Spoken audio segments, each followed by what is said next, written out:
성도님들께서 생각하시는 율법과 복음은 어떤 관계를 가지고 있다고 생각하시나요? 율법과 복음은 정확히 이해를 한다면 사실 다르지가 않습니다. 구약의 율법과 복음이 전혀 다르다면, 만약 그것이 틀린 거라면 구약 성경은 지금 우리에게 주어질 필요가 없을 것입니다. 그런데 하나님께서는 구약 성경 말씀을 우리에게 주셨습니다. 그래서 우리는 단순히 신약만 있는 것이 아니라 구약도 함께 하나님의 말씀으로 보고 있죠. 왜냐하면 구약의 율법은 신약의 복음을 가리키고 있기 때문입니다. 다만 구약의 율법은 복음처럼 진리 자체를 분명하게 드러내고 있지가 않은 것이죠. 그래서 모형, 그림자라고 부릅니다. 그래서 신약에 앞서서 구약에서는 어떻게 보면 가시적으로는 명확하게 보이지 않지만 모든 흐름이 신약의 복음을 가리키고 예수님을 증언하고 있는 것입니다. 율법은 구약 시대에 이스라엘 백성에게 하나님께서 주신 하나님 나라의 법입니다. 그리고 먼저 구원해 주신 다음에 법을 주셨습니다. 법을 주시고 구원하신 게 아니죠. 복음을 내포하고 있지만 우리의 주님인 그리스도께서 오시기 전에는 인간이 스스로의 힘으로 율법을 완전하게 행할 수 없다라는 사실을 알게 하는 것이 율법이었습니다.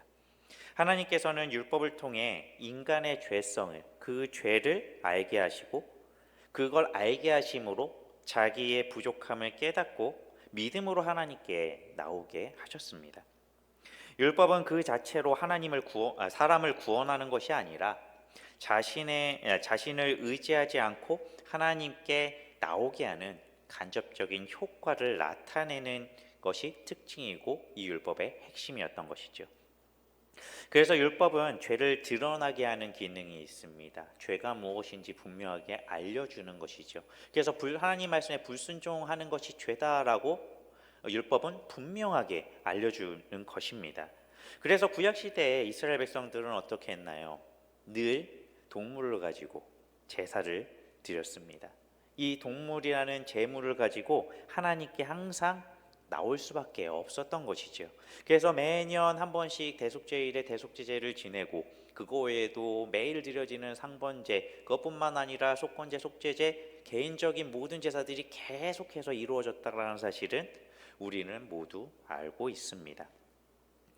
유대교는 문자적으로 이러한 율법에만 초점을 두고 강조하고 이것을 지나쳐서 장로의 유전이라는 것들까지 더해서 유대교의 율법을 지킬 때 그 자체로 구원을 받을 수 있다고 여겼습니다.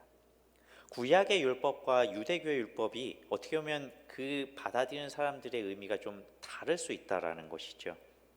구약의 율법은 늘 그리스도가 오시기를 기대하고 고대하는 것이 목적이었다면 이 유대인들의 열정으로 율법 자체를 구원의 수단으로 만들어버린 이 유대교의 율법은 어떻게 보면 강제와 강요를 하게 됩니다.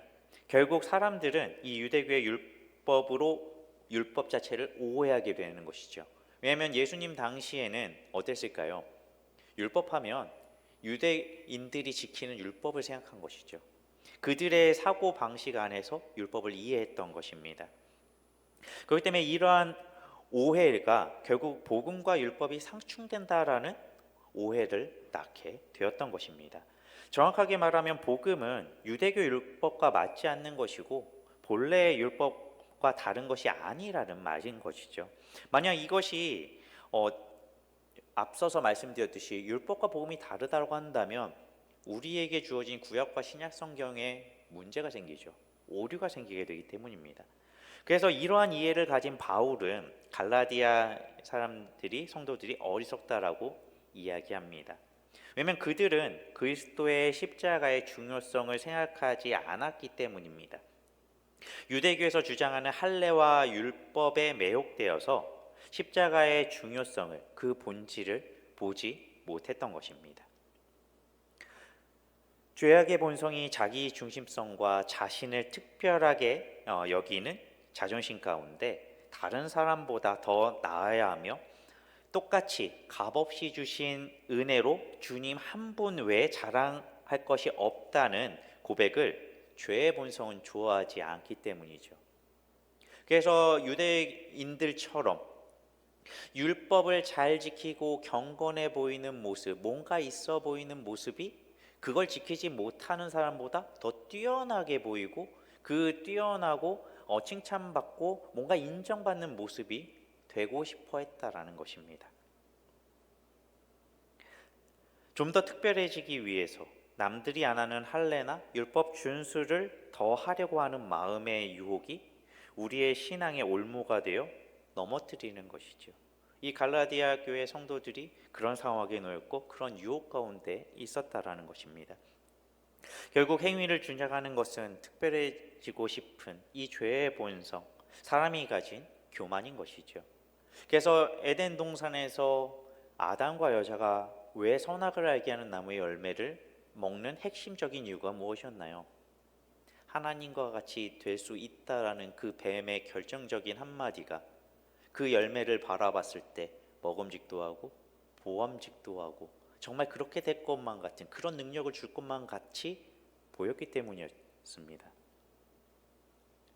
그래서 오늘 본문의 2절과 3절을 함께 다시 한번 보도록 하겠습니다. 2절과 3절입니다. 내가 너희에게서 다만 이것을 알려 하노니 너희가 성령을 받은 것이 율법의 행위로냐 혹은 듣고 믿음으로냐 너희가 이같이 어리석으냐 성령으로 시작하였다가 이제는 육체로 마치겠느냐. 아멘. 선행으로 구원을 이루는 것이 아닙니다. 구원이 선행을 할 수 있는 사람으로 바꾸는 것이죠. 예수님을 통해 구원받는 자들이 선행을 할 수 있게 됩니다. 여기서 선행이라는 것은 단순히 세상의 착한 일을 말하는 것이 아닙니다. 구원을 받을 수 있을 만한 하나님께 인정받을 수 있는 의, 그 선을 행할 수 있느냐라는 것이죠. 믿음을 따라 사는 자들만이 믿음이 만들어내는 참된 행함으로 이 땅을 섬기고 하나님을 섬기며 살 수 있도록 그 본질 자체를 바꾼다라는 것입니다. 우리의 변화는 행동으로부터 나오는 것이 아니라 내면의 변화가 내 안에 있는 것이 행동으로 나오게 되는 것입니다. 우리의 본질로부터 생각의 변화가 행동에 우리의 모든 열매들의 전환을 불러오는 것이죠. 중세에도 몇백 년 전에도 비슷한 상황이 발생했습니다. 로마 교회의 모습과 그에 따른 종교 개혁이었습니다. 종교 개혁 하면 유명한 떠오르는 사람들이 있는데 그 중에 대표적인 사람이 루터입니다. 이 루터가 이신칭의를 강조합니다. 로마 교회의 배경에서 벗어나기 위해서 루터가 행위에 대해서 철저하게 비판을 하게 되죠. 심지어 야고보서가 지푸라기 서신이라고 평가하는 상황까지도 있습니다. 왜냐하면 루터는 당시에 로마 교회와 싸우고 있었기 때문입니다. 루터가 큰 일을 했지만 시대적인 한계가 있었던 것이죠. 아무래도 당시의 상황이 그랬으니까요. 왜냐하면 루터가 이룬 종교개혁의 핵심은 구원받는 데에 대한 핵심 가치를 다시 원래 자리로 돌려놨다라는 것입니다. 즉 변화시킨 것이죠. 그 모든 가장 중요한 핵심을 다시 원래대로 바꾼 것입니다. 왜냐하면 로마 교회의 칭의가는 칭의를 의화라고 합니다. 오르리 될 화라고 한문으로 정의가 되는데요. 이 의화는 하나님의 은총과 인간의 선행으로 이루어져 나간다라고 로마 교회에서 주장했습니다. 천주교에서 이렇게 주장한 거예요. 그래서 의화는 하나님의 은혜도 우리로 따지면 은혜도 필요하지만 인간의 자유의지로 자유적으로 무언가 하는 공로도 필요하다라고 이것이 같이 협력해서 이루어진다라고 주장한 것입니다. 그렇기 때문에 이 로마 교회의 핵심적인 교리를 확정하는 회의고 로마 교회에서 3대 회의라고 불리는 트렌트 공의회에서 결의한 칭의 내용은 다음과 같습니다. 다음과 같이 주장을 합니다. 제가 읽어드리겠습니다. 그리스도인들은 의례로 말미암아 의롭다함을 받는다. 그러나 인간의 자유의지는 비록 죄로 인해서 약화되긴 했지만 이 은혜로 협력할 수 있으며 반드시 협력하여야 한다. 의화, 이 칭의는 일정한 수준 이상의 성화를 유지하고 있는 사람들에게 주어지기 때문에 그리스도인들은 이를 유지해야만 한다. 신자는 자신이 현재 은혜의 상태에 있는지, 자신이 선택을 받았는지, 마지막까지 견딜 것인지, 궁극적으로 구원을 받은 것인지에 대하여 어떠한 것도 확실할 수 없다. 어떻게 생각되시나요? 저희 교리 아닙니다. 저희 교회는 천주교 교리예요.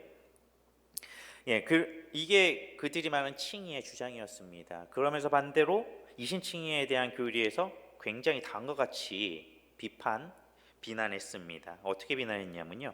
만일 누구든지 사람이 공식적으로 의롭다 하심을 받는 것이 그리스도의 의로 말미암는다고 말한다면 그는 저주를 받을지어다. 만일 누구든지 사람이 그리스도의 의의 전가에 의하여만 의롭다 하심을 받는다고 말한다면, 또는 심지어 우리가 의롭다 하심을 받은 은혜는 오직 하나님의 호의뿐이라고 말한다면 그는 저주를 받을지어다. 만일 누구든지 죄인이 믿음으로만 의롭다함을 받고 칭의의 은혜를 획득하기 위한 아무 협력도 사람 편에 요구되지 않는다면, 그래서 사람이 자신의 의지의 활동을 하는 것이 필요 없다고 말한다면 그는 저주를 받을지어다. 만일 누구든지 사람이 확실히 자신이 사죄받고 의로워졌다고 믿기 때문에 사람이 참으로 죄로부터 사죄받고 의로워졌다고 말한다면 그는 저주를 받을지어다. 저희가 비판한 거 아닙니다. 천주교에서 이렇게 트렌트 공회에서 했다라는 거예요. 굉장히 큰 차이가 느껴지시죠? 구원에 관한 믿음에 대한 문제입니다. 구원받은 그리스도인들이 어떻게 살아야 하는가의 문제는 아닙니다. 그리고 이러한 모습을 볼 때 이들이 면죄부를 만들고 팔 수 있는 근거가 여기에 있는 것이죠. 하나님의 은혜, 그리스도의 의의 전가가 아니라 사람의 공로가 필요하다고 주장하고 있으니까요. 그 때문에 사람이 무언가 남들이 보기에 그럴싸한 것을 해야 된다라는 것입니다. 결론적으로 보면요. 그래서 돈을 많이 내든지 성찬에 반드시 참여하고 칠성례를 반드시 그 의식을 행해야 하는 것을 중요하게 여길 수밖에 없는 것이죠. 그래서 로마교회가 의전을 중요하게 여기는 이유도 바로 여기에 있습니다. 은혜로 구원을 받는다는 구원의 확신이 있을 수가 없는 것이죠. 제가 읽어드린 내용 중에서도 분명하게 여기서 이야기하지 않습니까? 어떤 것도 확실히 할 수 없다라고 그들은 이 공의에서 정의를 했습니다. 율법을 지키던 율법주의의 모습이 어떻게 보면 그 겉모양만 바뀐 모습이라는 것이죠. 사람이 무언가 조건을 만족시키고 대가를 지불해야 한다면 이들의 고백처럼 구원의 확신이 있을 수 없습니다. 언제나 불안할 수밖에 없는 것이죠.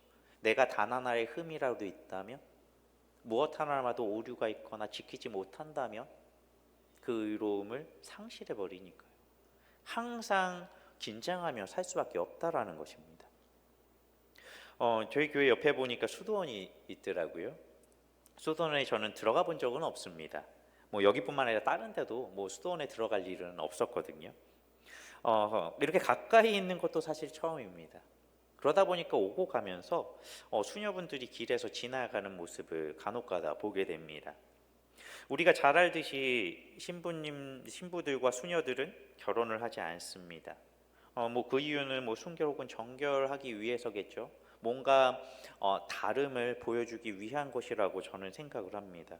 그리고 움베르토 에코라는 작가가 있습니다. 이 작가가 쓴 장미의 이름이라는 소설이 있고 예전에 오래전 영화로 이 소설이 영화되었습니다.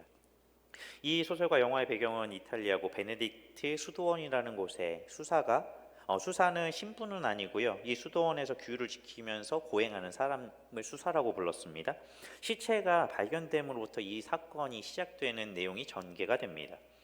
여기서 등장하는 수도회가 프란시스코 수도회입니다. 이 수도회는 가난과 겸손을 가치를 추구하며 청빈을 주장했던 수도회입니다. 그런데 단순히 소설이나 영화를 소개하려는 건 아니고요. 여기서 특정한 장면이 나오기 때문입니다. 뭐냐면 결혼을 안 하고 어떻게 보면 혈기왕성한 젊은 신부들이 있을 거 아니에요. 그런데 성욕을 이기기 위해서 성욕이나 욕정이 생기면 어떻게 하냐면 장면에서 채찍을 가지고 자기 몸을 막 때립니다. 온몸에 상처가 낭자하고 피가 날 정도로 때립니다. 밤새도록이요.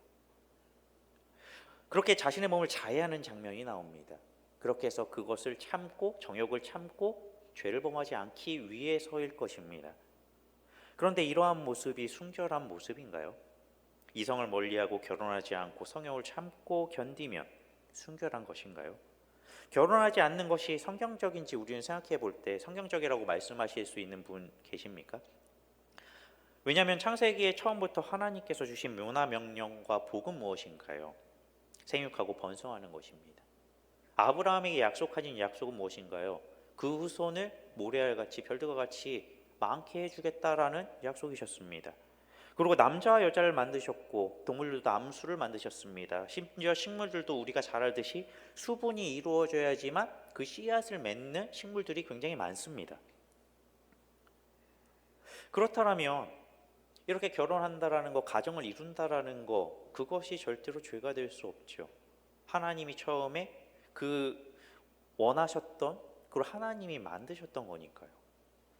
시작은 어떨지 몰라도 이러한 가치관의 핵심은 사람의 힘으로 의인이 될 수 있다라는 전제에서 시작된 것입니다. 왜냐하면 우리가 타락은 했지만 능력이 많이 상실은 됐지만 일부의 능력이 남아있다라는 주장이기 때문입니다. 그래서 로마 교회의 전제가 사람의 타락, 전적인 타락을 인정하지 않습니다. 일부의 타락을 인정하는 것이요, 손상 정도만 있다라는 거예요. 그래서 사람의 죄로 하나님의 형상이 손상되었지만 아직 기능이 남아있고 기능이 있기 때문에 가능성이 있다라는 것입니다. 사람의 가능성을 이야기하죠. 근데 사람의 가능성 한다면 이것이 세속적인 인본주의랑 같은 맥락에 있습니다. 사람이 할 수 있다라는 것이죠. 그래서 혹시 상담을 받아보신 적이 있나요? 인본주의 상담을 받아보면 이럽니다. 뭐냐면 너는 할 수 있어? 너 잘못이 아니야. 주위 환경이나 무슨 이유가 있다라고 이야기를 합니다. 그래서 어떻게 보면 그 사람이 가능성을 계속해서 북돋아주고 또한 잘못이 없다라고, 너 잘못이 아니고 네 탓이 아니라고 죄책감을 덜어주는 게 일반적인 상담입니다. 그렇다 보니까 어떻게 되나요? 하나님의 은혜뿐만 아니라 사람의 공로를 살짝 집어넣게 되는 것이죠. 그러면서도 제가 알기로 이제 천주교 신부들, 사제들은 구원이 확정되어 있다고 합니다. 교리상으로요. 구원이 확정되지 않은 일반 교인들은 은혜와 더불어 공로가 필요하다라는 것이고요. 그래서 연옥 교리도 들어보셨을 거예요. 그래서 뭐 과거에는 뭐 헌금함에 소리가 크고 오래 지속되고 무거울수록 죽은 부모 혹은 조상이 연옥에서 점점 천국으로 이동한다고 주장을 했습니다. 면죄부와 더불어서요. 성경에서 말하는 바와 다르죠. 의인은 믿음으로 산다고 분명하게 말씀하고 있습니다. 철저하게 하나님으로 말미암아 산다라는 것입니다. 그래서 오늘 본문의 11절과 12절에 분명하게 기록하고 있습니다. 함께 보도록 하겠습니다. 11절과 12절입니다. 또 하나님 앞에서 아무도 율법으로 말미암아 의롭게 되지 못할 것이 분명하니 이는 의인은 믿음으로 살리라 하였음이라. 율법은 믿음에서 난 것이 아니니 율법을 행하는 자는 그 가운데서 살리라 하였느니라. 아멘. 믿음으로 구원받는다라는 이 단순한 진리가 하나님의 지혜이자 능력입니다. 전적으로 하나님의 의와 영광을 드러내는 것이기 때문입니다. 왜냐하면 오직 하나님만이 하실 수 있고 하나님이 전체 전부를 하셨습니다라는 고백이 되기 때문입니다. 바울의 가르침이 로마 교회의 교리와 사상 가운데 있던 이 신부였던 루터를 변화시켰습니다.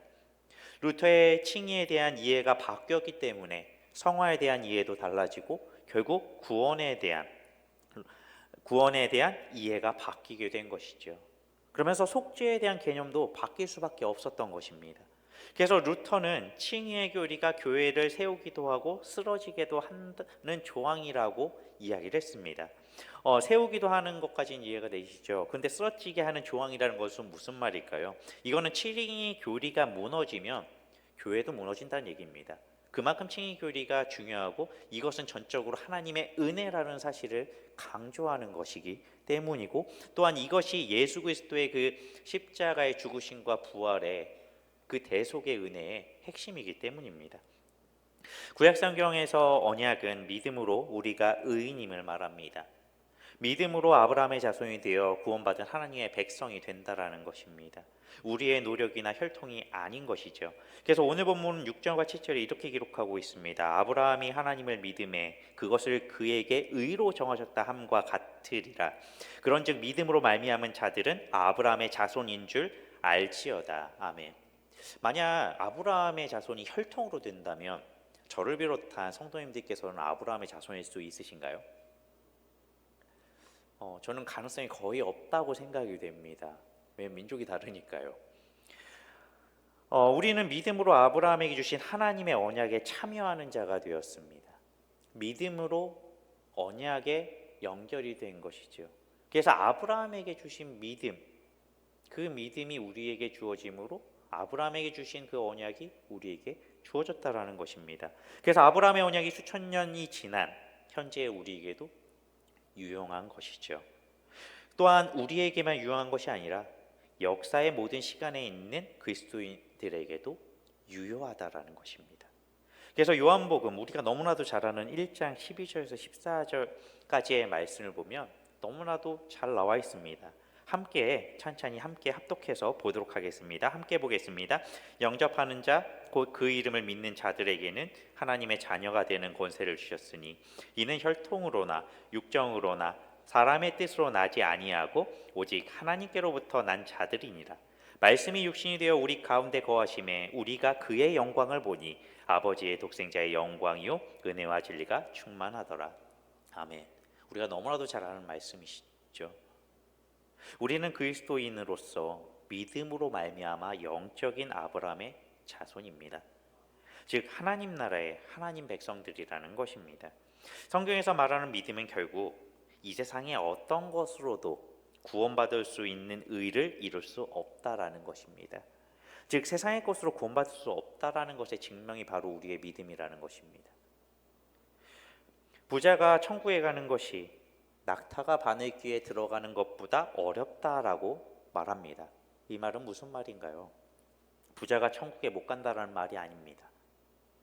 아무리 큰 부자만큼 이 세상에 가진 게 많더라도 그것으로 천국에 갈 수 없다라는 것입니다. 천국에 가는 조건이 이 세상의 것으로 될 수 없다라는 말씀인 것이죠. 우리는 오직 믿음으로만 구원을 받습니다. 그리고 믿음을 소유한 자의 증거, 믿음의 증거는 바로 우리를 도우시는 예수님께서 보혜사로 우리에게 보내주신 성령님이시죠. 그래서 로마서 8장 9절에 이렇게 말합니다. 만일 너희 속에 하나님의 영이 거하시면 너희가 육신에 있지 아니하고 영에 있나니 누구든지 그리스도의 영이 없으면 그리스도의 사람이 아니라. 성령님의 내재는 우리 삶에 극적이고 강력하게 역사합니다. 성령님의 극적인 역사는 율법의 행위를 지켜서가 아니라 믿음으로 복음의 메시지를 들었기 때문에 일어나는 것이죠. 복음을 듣고 믿었기 때문에 일어나는 것입니다. 그렇기 때문에 성령님께서는 우리 가운데 예수님을 믿을 때 우리와 함께 해주시고 그 믿음으로 말미암아 우리 안에서 역사하시는 것입니다. 성령님께서 역사하시는 방식은 가장 대표적으로 말씀과 기도로 역사하시는 것입니다. 왜냐하면 말씀을 깨달아 알게 하시고 또한 전적으로 하나님을 의지하고 기도하게 하시는 것이죠. 이를 통해서 우리의 마음을 주관하시고 우리의 마음의 방향을 하나님께로 향하게 하신다라는 것입니다. 그리고 때에 따라서는 큰 감동을 주시죠. 강력하게 주권적으로 역사하시기도 하고 또한 우리에게 믿음의 선택을 할 수 있는 기회를 주시며 또한 그것을 격려하시고 능력을 주시기도 한다라는 것입니다. 그렇기 때문에 우리는 매일 복음을 배워야 합니다. 그리스도인의 삶은 복음을 의지하는 전쟁인 것이죠. 영적인 싸움이라고 하죠. 영과 육의 싸움이라고 합니다. 그렇기 때문에 이것은 단순히 그냥 누가 좋다 누가 안 좋다가 아니라 전쟁과 같은 것입니다. 반드시 이겨내야 하는 것이죠. 그래서 이러한 과정 가운데 하나님께서는 우리에게 고난을 허락하십니다. 그 매 순간순간 어떠한 상황 가운데서도 하나님을 의지하고 하나님을 믿음으로 그 모든 전쟁에서 승리할 수 있도록 하나님이 살아계심을 삶 속에서 확인할 수 있도록 하나님께서 역사하시는 것이죠. 우리는 그리스도인이면서 그리스도의 십자가를 전적으로 의지하기보다 내 자신을 보고 내 자신이 이룬 것을 신뢰하려는 경향이 있습니다. 어떻게 보면 이 싸움 가운데 우리가 이겨야 되는 것이지요. 우리의 싸움은 세상과 싸우는 것이 아닙니다.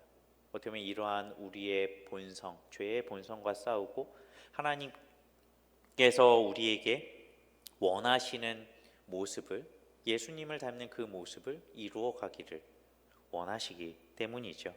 우리는 계속해서 복음 앞에 서서 그리스도의 십자가로 가까이 가고 그리스도께 초점을 맞춰야 합니다. 복음을 붙들기 위해서 매일매일 선한 믿음의 싸움을 싸워야 하는 것이죠. 그리고 말씀을 가까이 하고 말씀을 언제나 마음에 품어야 됩니다. 그리고 그것으로 끝나서는 안 되죠. 하나님을 의지하여 항상 그의 나라와 의를 위해 구해야 합니다. 왜냐하면 이 싸움에 우리의 능력으로는 이길 수 없기 때문입니다. 죄와 싸울 수 있는 능력 하나님께서 주셨습니다. 바로 성령님께서 함께해 주시면 하나님의 능력이죠. 하지만 그것으로 우리가 무조건 이기는 것이 아니죠. 철저하게 믿어야 합니다. 붙잡아야 합니다. 의지해야 한다라는 것입니다. 그때 하나님께서는 도와주십니다. 성령의 능력으로. 그때 어떻게 되나요? 우리는 하나님이 함께 하심을 삶 속에서 경험하게 되는 것입니다. 그래서 전적으로 복음을 그리스도의 십자가를 의지하는 우리를 하나님께서 기뻐하신다는 사실을 기억하시기 바랍니다. 시편 51편 10절에 이렇게 말씀하고 있습니다. 하나님이여 내 속에 정한 마음을 창조하시고 내 안에 정직한 영을 새롭게 하소서. 우리는 의인으로부터 시작하지 않았습니다. 우리는 죄인으로 출생해서 죄인으로부터 시작했습니다. 그렇기 때문에 하나님께서 우리를 새롭게 해주시지 않는다면, 우리가 성령으로 거듭나지 않는다면 우리는 이 죄악된 본성을 끊어낼 수도 절대 이길 수도 없습니다. 근데 이 모든 것을 하나님께서 전적으로 우리에게 해주셨습니다. 그 은혜가 있기에 우리는 확신할 수 있는 거죠. 그 은혜가 있기에 우리의 믿음이 강력한 것입니다. 왜냐하면 우리가 하는 것이 아니기 때문이죠. 하나님이 해주시는 것이기 때문입니다. 이 사실을 믿으시며 우리의 마음과 정한 마음을 창조하시고 우리의 영을 매일매일 새롭게 해주시기를 항상 소원하시며 예수님의 피가 우리를 정하게 하셨습니다.